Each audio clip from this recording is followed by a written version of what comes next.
You're listening to the Rainmaking Podcast, hosted by high-stakes headhunter, author, and professional speaker, Scott Love. You're listening to the Rainmaking Podcast, and my name is Scott Love. This is episode number 183. My goodness, we are on a roll, and my goal is to get you information that's going to help you improve your skills as a rainmaker. Hence the name, the Rainmaking Podcast. And as you know, this show is not industry specific. It's kind of agnostic, but it really focuses on those people who are in professional services firms, and your job is to earn trust of your clients and your client prospects and to grow your practice.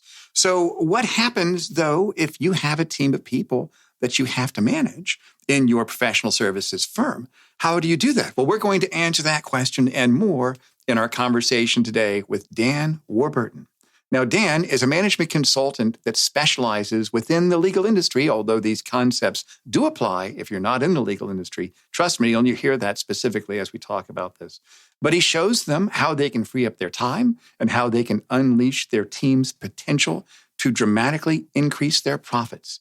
And he has a track record at doing so. So make sure you pay close attention to Dan. We're going to put his bio link and his LinkedIn information in the show notes. So wherever you listen to the podcast, go there and you'll be able to connect with him directly. As always, and I'm really proud of this sponsorship, our sponsor is Leopard Solutions, legal intelligence suite of products. Firmscape and Leopard BI push ahead of the pack with the power of Leopard. It's something I use every day. And also, if you are in the recruiting industry, check out theplacementclub.com. That is a large online community, a learning community for people in the recruiting industry. We have almost 1,000 members. While you're there, consider signing up for the Bronze annual membership, where every Monday I do a 1-hour group coaching session where we solve your problems and we help you make more placements. Motivation, discipline, wisdom, theplacementclub.com. One good idea can change your life forever. Anyways, that's enough of all this. Let's get to our conversation with Dan, and I hope you get some great ideas from my interview with him today. Thank you for listening. Hey, this is Scott Love with the Rainmaking Podcast. Our guest today is Dan Warburton, and our topic is 3 secrets to profitable delegation for rainmakers. Dan, thanks for being on the show today. It's so great to be here. Yeah, and I like the fact that you have a lot of expertise in this area, and I'm really excited to kind of dig right into it. So when you talk about profitable delegation, kind of give me some working definitions. What does that mean? What's the profitable delegation, unprofitable delegation? What's the difference? Kind of tell us a little bit about what that means. Well, my client that usually approaches me are law firm owners, partners, seniors within the legal sector, and they are overwhelmed with work and trying to do a lot of billing work themselves. And so what I show them is how they can have other people doing that billing work on their behalf. Yeah. And in the end up earning a lot more than if they did the billing work themselves. Yeah, let's sign me up. Sounds good. That's what else do they need to know, right? So tell me this, what do you see kind of looking at pitfalls when somebody's starting to think about delegating work? What are some of the pitfalls that they need to avoid? Well, I think fundamentally the biggest pitfall is that they don't think of delegating.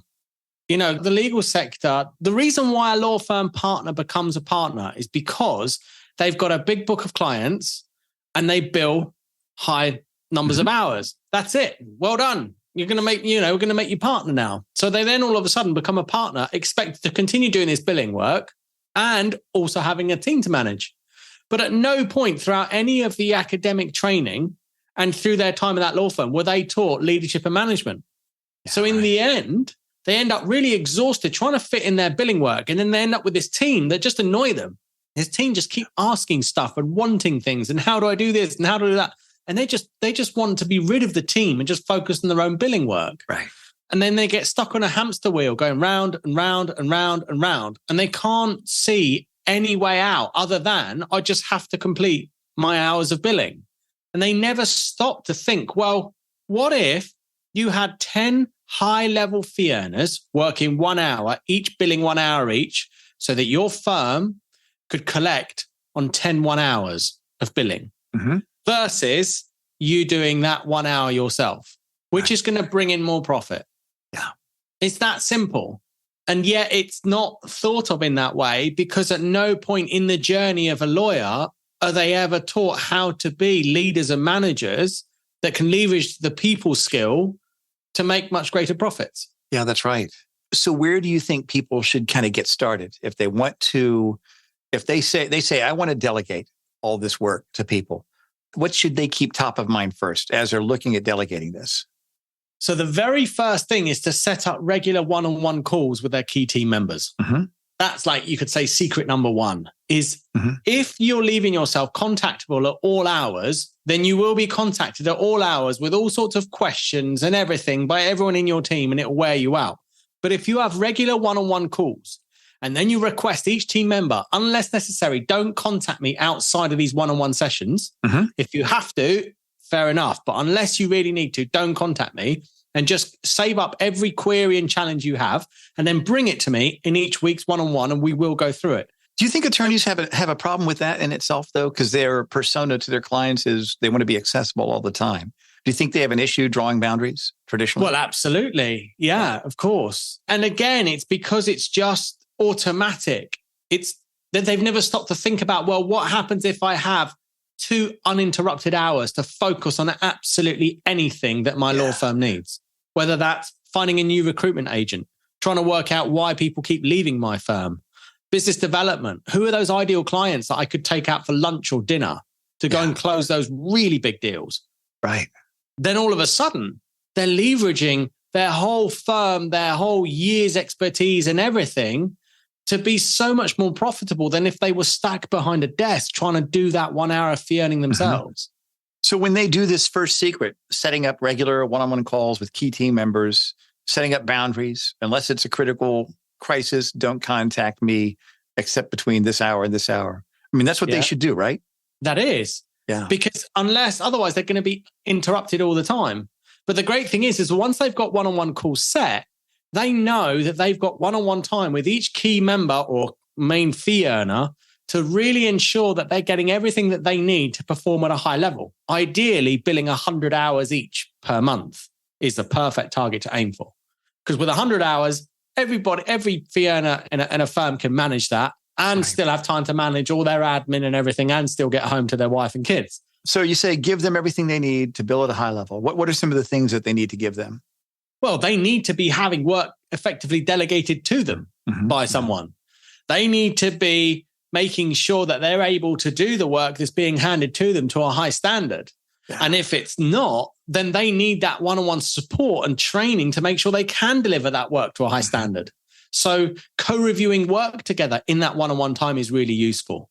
Yeah. And then making sure that bit by bit, you train the fee earners to be able to deliver that work directly to the client. But up until that point, review the work. But as soon as the work is of a good enough standard to deliver straight to the client, they can not only do that to that one client, but they can start then reviewing the work of the other law firm, the other members in the law firm that are also billing. So then you end up with this structure where no work gets released to the client unless it's reviewed by one of the senior members. So then you sleep well at night knowing that all work is being delivered to a high standard, and you then delegate that away as well. So have you ever had it happen with people you work with where their person that they're reviewing the work with, that they're delegating the work to, just isn't giving them what they need? Have you ever seen that happen before? No, not really. I've had these situations where the young fee earners or the associates aspiring to become a partner think they're partner material way before they are actually partner material. And they're wondering why they're not being given this opportunity. But because the partner of the firm wasn't there to give them that one-on-one support, they were unaware of their flaws. They were unaware of the trainings they needed. But once that was put in place, let me give you an example just to really make it clear. I had a law firm partner who was leading a team of 12 and he was burnt out, exhausted, doing 100 hours a week. And he was just absolutely exhausted. And his partner was also really exhausted and they didn't know what to do. And he came to me saying, I don't have any joy anymore. I haven't been on holiday for years. I don't see my wife and kids. And so the first thing we did was we set up those one-on-one calls and then made a request that nobody contacted him outside of that. And then in those one-on-one calls, he learned to make clear requests. So this is secret number 2. Okay, clear requests. And for a request to be clear, it needs to include 3 items. Firstly, exactly what you want doing. It needs to be measurable so that when it's done, you can say, yes, that is done before it wasn't. Secondly, a time frame.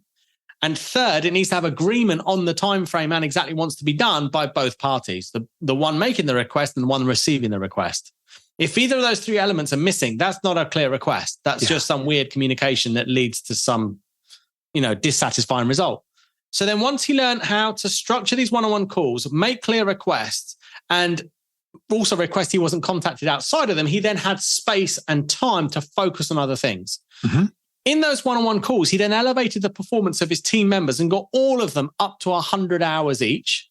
And he then, after 2 months of working with me, he dropped from 100 hours a week to less than 50. Wow, that's great. But after 6 months, he made an extra $707,000 clear profit. That's great. Work less, make more money. How about that? Yeah. And that was only with a team of 12. Yeah. After a year, his firm went from being valued $3.5 million to $8.5 million. Not only that, he's now got his life back. He spends his evenings with his wife and his children. He goes skiing on weekends. That's a great story, Dan. And he's able to really enjoy business development, really relaxing with his clients.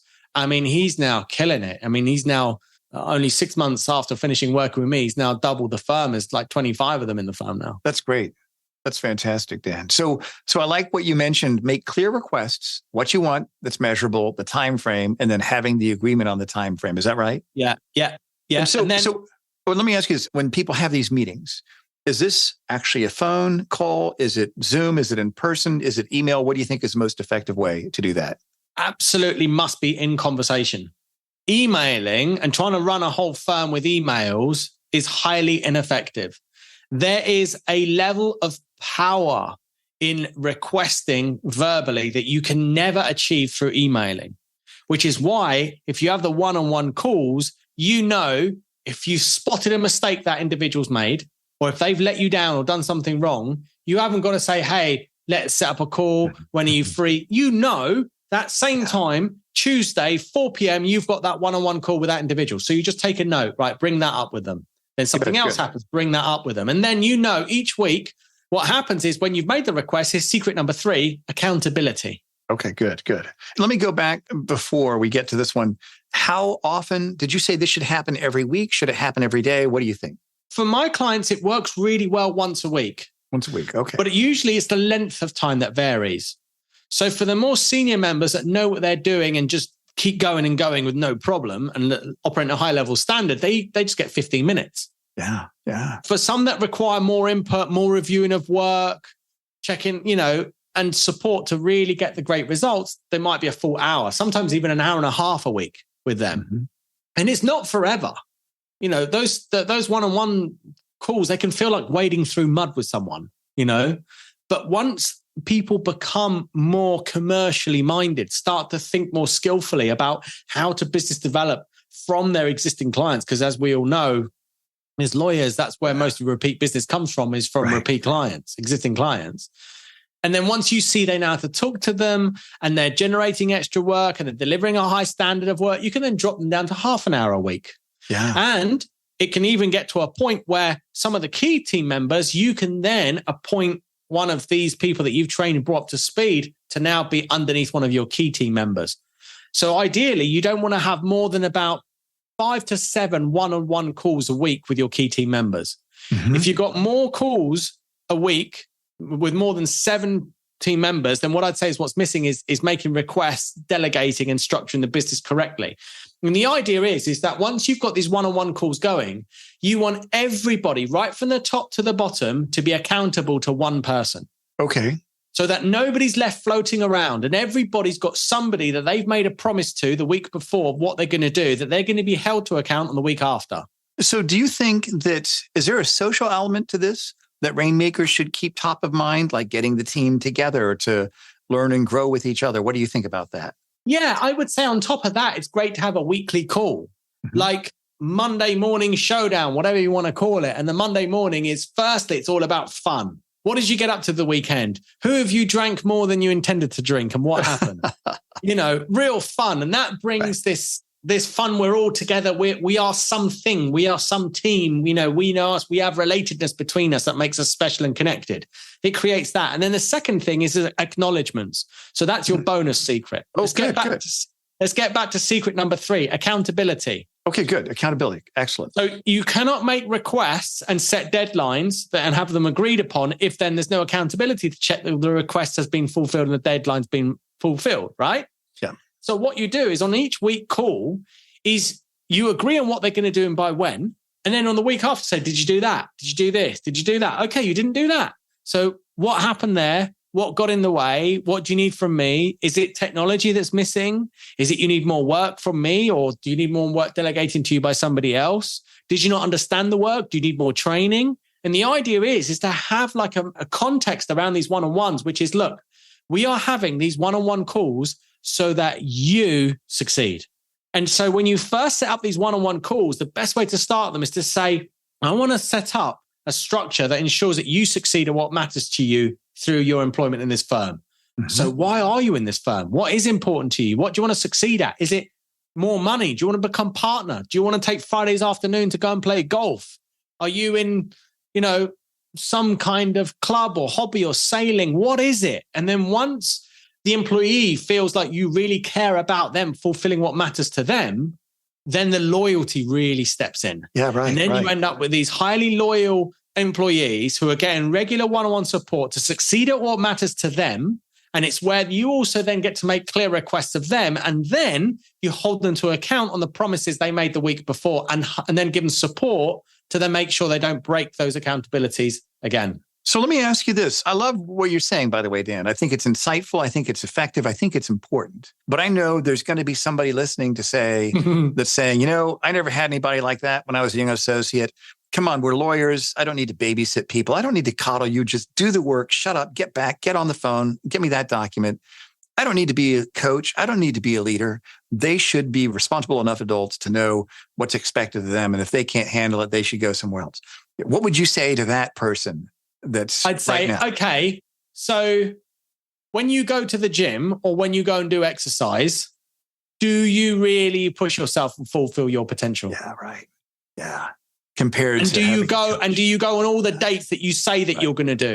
And do you do all the workouts that you say you're going to do? No one does. No, even me, who's like really into yoga, and I do yoga probably 5 to 6 mornings a week. I'm no way near as to when I was in the Himalayas with yogis practicing yoga for those hours, that length, that duration of time, And so that's exactly it.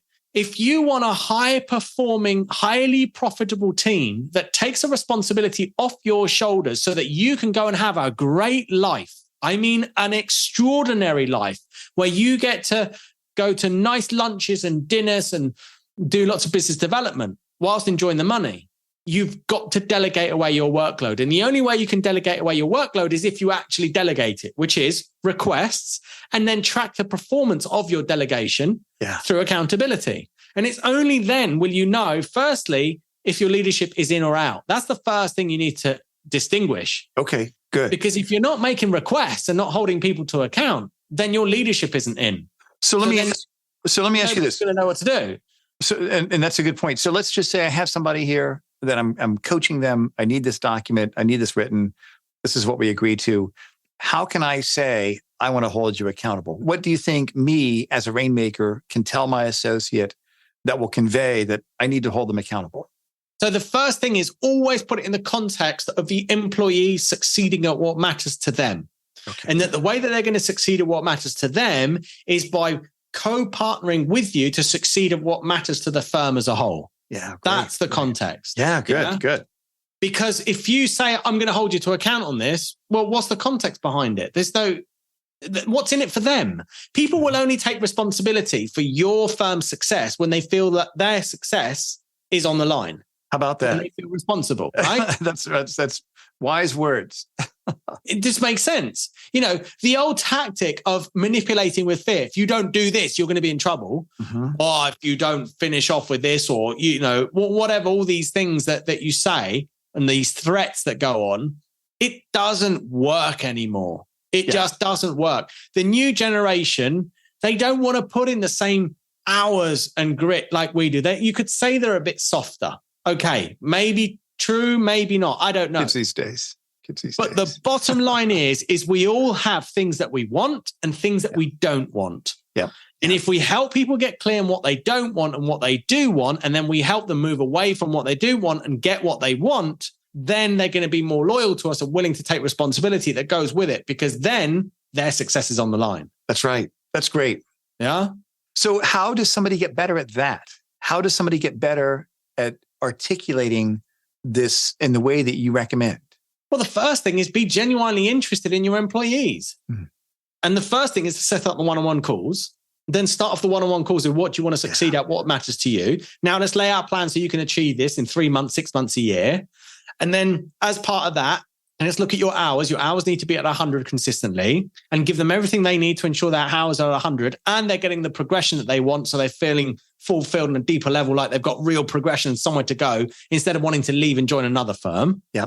Which you can only make sure of that if they're having regular one-on-one calls, even if it's not with you. Let's say you've got 5 key team members and each key team member has a team of 5. Each key team member then has 5 people each having a one-on-one with them. Mm-hmm, mm-hmm. So what you do with a key team member, the key team member has with the next 5. And then it could be that you then have, even further down below that. Some of my clients, they're sort of 25 partners in 300 member firms. And this mm-hmm. works with them. It just takes longer for it to rain down and to really become culture. That's all. So I'm curious. I want to get to this in a second about how you work with them over the long term. I want to kind of talk about that in a second.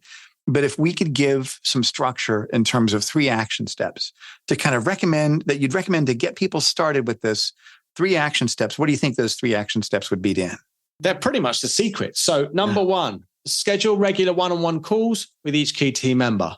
Number 2, in those regular calls, make clear requests. So that includes what needs to be done, what time frame, and agreeing on a time frame for each one. Number 3, is holding them to account on a regular basis to fulfill and be their word, and to give them support whenever they break that word. Right. Okay. That's good. That's not good. Tell them off, not rip off their head, and really scream and shout at them, because when you do that, it's incredibly destructive to your success as a law firm partner. Yeah.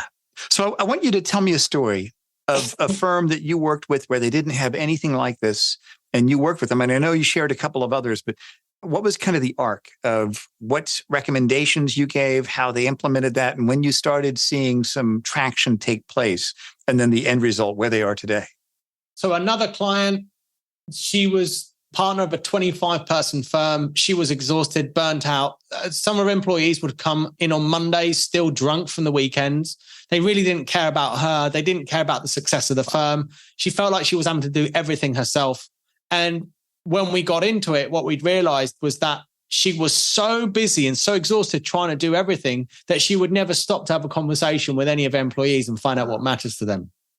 So the first thing, again, regular one-on-one calls, making clear requests and accountability procedures.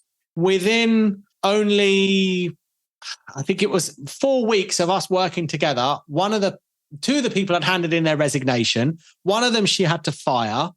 And then as time went on, she got into a groove where she had these regular one-on-ones with 6 of the key team members, and then structured it so that everybody else was then being held accountable to one other person in the firm. But after the 3rd month, she went from, sort of at the time, at her lowest point, she was only earning about 13 to 15,000 in sales revenue. Really low for that number of people. But then after 6 months, she was hitting over 30,000. In fact, more than that, it was over 40,000. But by the 6th month, she started to hit 60, 70,000 revenue per month. And now she's on 150,000 per month in revenue. But it's always the same kind of process that I find that works with one firm, works with another. And it's these 3 secrets that I've shared with you today. Thank you for sharing that, and kind of share with us what your offerings are. What is it that you have, that you do, that you'd like our listeners to know, where they can benefit from that information and from what you do in terms of your coaching? Yeah, sure. I mean, the first step to take is to work out exactly what's missing in your ability to delegate. And if you want to find that out, I've got a 60-second profitable delegation assessment. Okay, good. It's on the homepage of my website, which is danwarburton.com. And we'll put that link on the show notes. Go ahead. danwarburton.com. Yep. And there, if you take that assessment, it will take you through having a look at your structures, how many people you've got, and your leadership style. And by the end of it, you get a score out of 100 on your percentage inability on how to profitably delegate a workload, and you'll see exactly where the biggest gap is for you and what skill you need to work on first. That's great. That's great. That's fantastic. Are there any other resources that you have on your site that can help people? You can add me on LinkedIn. I always like to be connected to new people. Yeah, so just search Dan Warburton and you'll find me there on LinkedIn. That's great. We'll put that on there also. And I've already checked you out. I know you've got some great information on there. And Dan, thank you so much for sharing this. I like the fact that it's simple, that people can take these action steps and get started. And I also appreciate you offering that free delegation assessment. We'll put that link on the show notes as well. Dan, thanks so much for being on the show today. Fantastic. Cheers. Thank you for listening to the Rainmaking Podcast. For more information about our recruiting services for international law firms, visit our website at attorneysearchgroup.com. To inquire about having Scott speak at your next convention, conference, sales meeting, or executive retreat, visit therainmakingpodcast.com.